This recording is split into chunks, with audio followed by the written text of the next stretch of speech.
So in preparing the module, I talked to students who've used this methodology before and asked them about their experience. And Virginia Rigo was one of them who'd used this. And she talked about how this hadn't been her first choice. She was going down a different path methodologically. But then as the research questions kind of emerged from that, autobiography became very obvious that way to go.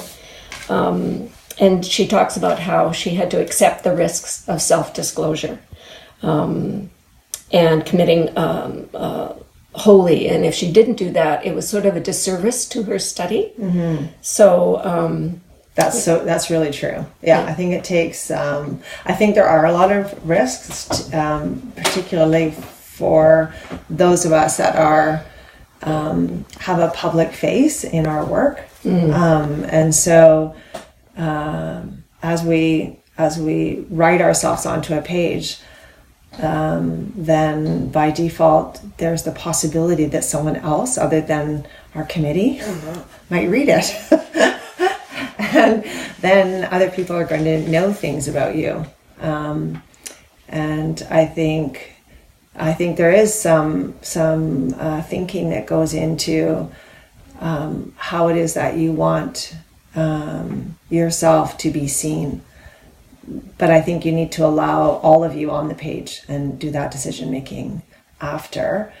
But along with that risk, by giving yourself the freedom to think about who you are as an educator and what it means to you and what it is that you're choosing to write about, is the possibility. And that was, I think, for me, what this has been more about. Recognizing the risks for sure, and conscious of those because I have a public role in a public institution, and there are other people that are part of my story, but also for me it's been about the possibility that this has afforded me in terms of thinking about what counts for me, what makes it meaningful for me.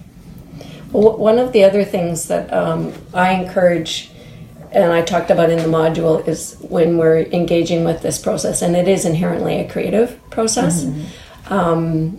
And as adults, we're often not allowed to play very much. So it really is inviting you to be more playful. It's kind of this combination of being more playful about being vulnerable. So those two things might feel like there's some tension there.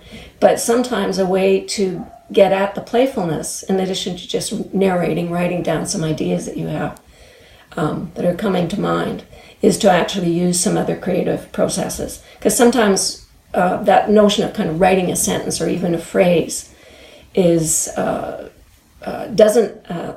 we're struggling to actually put things down in that way. So drawing, trying a poem, using some kind of creative expression to actually get at some of those ideas. Because it's been my experience is when we do that, some things will show up that might not have shown up if we were just trying to write in a kind of I might say kind of rational way. And I know you really like that creative process. Yeah, I did, and I do now, but I wouldn't have accepted that in the beginning. Yeah. Like in the beginning, if someone said to me, "Oh, we'd like you to do this creative thing," I'd be like, "Well, then that counts me out because I'm not creative. I won't be able to do this. That's not possible for me." So I think, creativity is something, again, I think that is misunderstood. And I think creativity can mean lots of things. But I know for me, had that been included and I had been advised that I would need to be creative, that would have been an impediment for me. Mm. But I think what I love about how the module is written is it highlights this idea that in fact we all have creative possibilities. It's often about how we choose to name what creativity is. And I did, to my complete surprise, write a poem, and many poems now actually since, many now since I started this. So I can say I wrote my first poem when I was like 48 or 45, but also drawing and collaging, scrapbooking. So just really trying to give myself freedom to think about the ideas about what education means to me has been has been fun. Yeah, has been fun, and has allowed me to, think about the concepts that I've studied and the work that I've studied in ways that I don't think I'd be able to if I was just trying to